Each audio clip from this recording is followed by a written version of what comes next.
সকাহৰ কাৰণে আমি বিভিন্ন উৎসৰ পৰা আমি উপাৰ্জন কৰিবলৈ চেষ্টা কৰোঁ।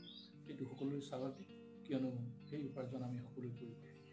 কিন্তু আমি ভাল উপাৰ্জন কৰাৰ পাছতো আমাৰ বহু সময়ত দেখা যায় যে আমি মাহেকৰ মূৰত শেষত আমি যিখিনি আমাৰ যোৰা টুকুৰি মাৰিব লাগে সেইখিনি আমি মাত কেতিয়াবা ব্যৰ্থ হৈ পৰোঁ। অৰ্থাৎ আমি আৰ্থিকভাৱে অভাৱগ্ৰস্ত হৈ পৰোঁ আৰু কেতিয়াবা আমি ঋণগ্ৰস্ত হৈ পৰোঁ।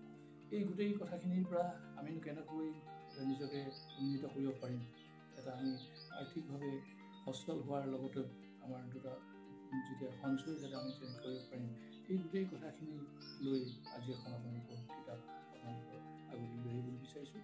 যিখন কিতাপ মই নিজে অধ্যয়ন কৰিছোঁ, সেই কিতাপখনে হ'ল ৰবাৰ্ট কিয়চাকিৰ লেখক। কিতাপখনৰ নাম হ'ল ৰিচ ডেড প'ৰ ডেড।